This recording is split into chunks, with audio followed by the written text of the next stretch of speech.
Hey,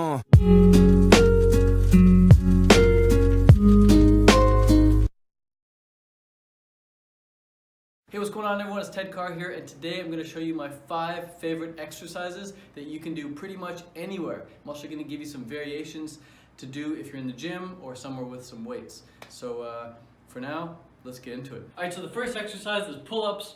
There's multiple types of pull-ups you can do. A lot of people think that these are pull-ups. These are actually chin-ups, and they're alright, but if you want to build a nice, big, strong back and a nice like V shape, then you want to do actual pull-ups. So you want to grab almost as wide as you can. It actually feels comfortable. If you go too wide, it's uncomfortable.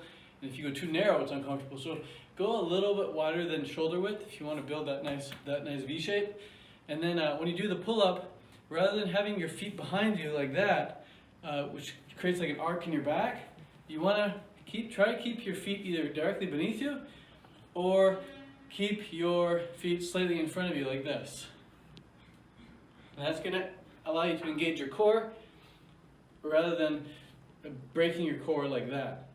So a lot of people do pull-ups like this, and at the top they do something bad. They go like this. A lot of people go like that with their neck. You don't want to be totally tense with your back and then go like this at the top every time with your neck. So just keep a nice straight body, grab a little bit wider than shoulders, legs in front of you slightly, and pop up. Chin above the bar, just like that. And then you just want to go as many reps as you can, and always do about 3 or 4 sets. You give yourself a good 1 to 2 minutes between each set. Alright, so the next exercise is bench press. And I said you can do these exercises anywhere because even if you're not at the gym with the bench press, you can do push-ups on the ground. The reason push-ups are so great is because they work your shoulders, they work your chest, and they work your triceps.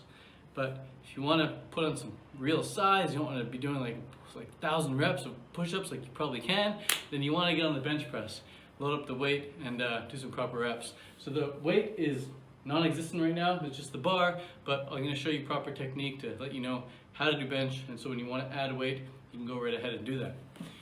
So you want to get yourself in a good position on the actual bench with a nice arched back. So you actually want to be able to, you want to come to the side here and film this. You want to have your butt on the bench, but you want to create a nice gap between, I don't know if you can see that. It's possible you see this gap right there, right? You want to hold that gap. That'll allow you to be a lot stronger in the bench position. Now once you're ready to unlock the, your heels really should legally be flat on the floor, but I don't really care about being legal with my benches. I just want to build a big strong upper body, so I allow my heels to come up. Now once you're ready to grab the bar, you want to make sure that your fingers are evenly spaced. A lot of people just grab the bar wherever, but there are lines on the actual bar that let you know where to grab. So make sure your fingers are evenly spaced and or your hands are evenly spaced, and it's going to differ. Like you might want to go a little wide on bench, you might want to grab wide out here, or maybe you want to go a little bit more narrow. The more narrow you go, the more tricep you're going to use. The more wide you go, the more chest you're going to use. I like to go somewhere right in the middle, and we pop off like this, we're up, and then see how my arms are right now? This is as high as I ever want to come up. So I go down, and when I come up, I don't lock out here. You don't want to lock out every time. So you come down and up and just stop right there. A big error I used to make was I'd go down and then I'd come up like that. You never want to do that, especially when there's a lot of weight on the bar. It can really mess up your tendons and ligaments. So just stay engaged. Keep the arms slightly bent at the top. All the hard work is from here to here anyway. From here to here, you're not missing out anything. You can do reps like this all day, so you're doing nothing. You only want to pop the top when you're about to rack it like that. Alright, so here's what a set would look like. Go down. Make sure to touch the chest every time as well. Touch the chest. The bar should actually physically make contact with the chest just below the pec.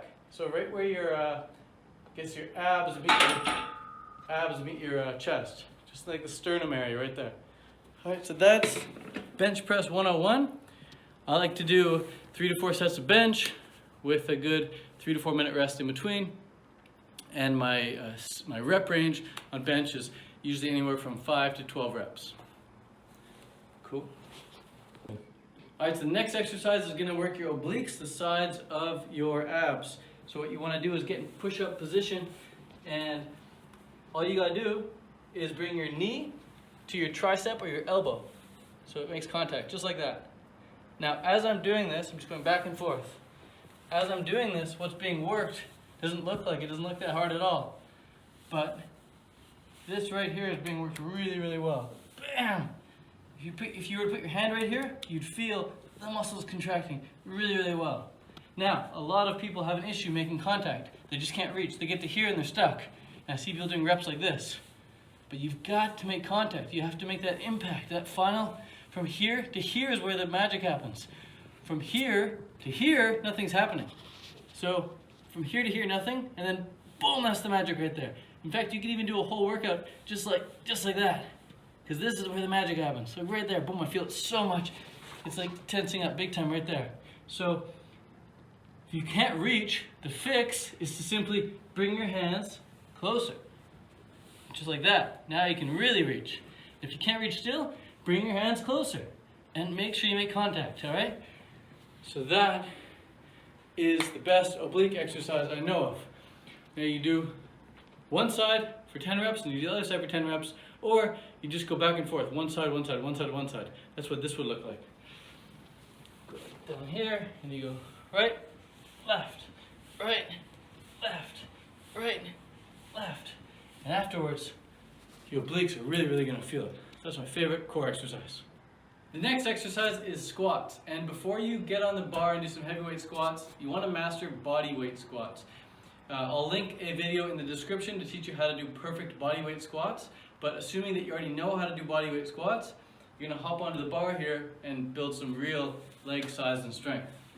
Now the first thing you want to do when walking up to the bar is make sure that these are at the right height. The way to make sure that they're at the right height is that when you finally come under to take the bar off, you shouldn't be doing like a big rep to get them off. You just pop up and it's off, just like that.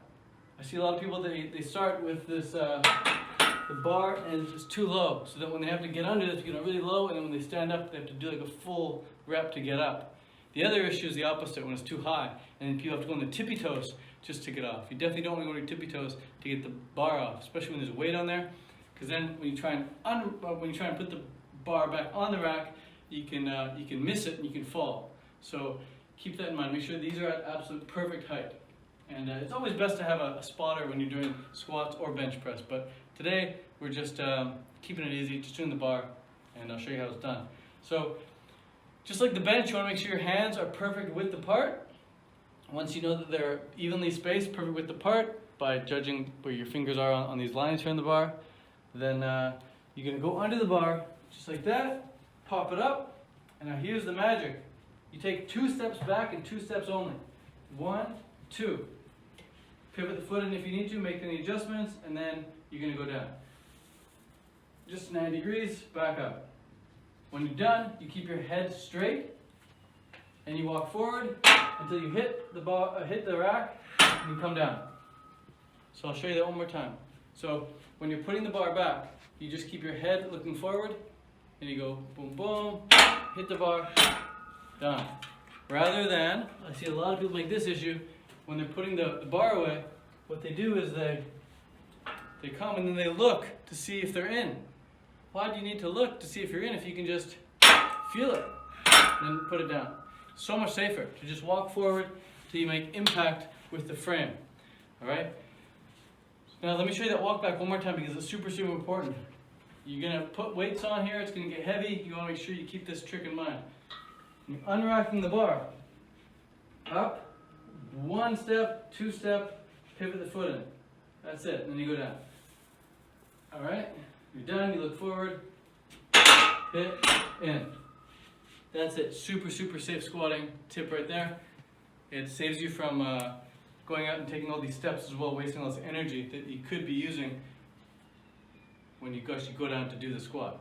The 5th exercise I want to talk about today is running. I'm not going to show you running here, but running is by far one of my absolute favorite exercises because it just gets me out the door, gets me breathing in a lot of clean, fresh air, and it provides some balance for my fitness approach. So I used to just do triathlon, right? I just did cardio, swim, bike, and run all day, every day. And then I got into strength training, and I pretty much neglected all cardio altogether. I just did pure weights. but now I love to incorporate some running into my workouts, whether that's running on a treadmill at the gym as a warm-up or cool down, or if it's just going out and running trails. I absolutely love running trails. I love running road as well. I love all types of running, which is why I even love running on the treadmill. But yeah, if you want to get outside, just go for a nice run. I highly recommend it. Good for the spirit, good for the soul, good for your heart, and good for your muscles. Helps provide a lot of variation with your training. Helps keep things fresh. So if you like this video, be sure to give it a thumbs up and be sure to subscribe. And also, if you want to learn how to make gains as a vegan, whether it's with your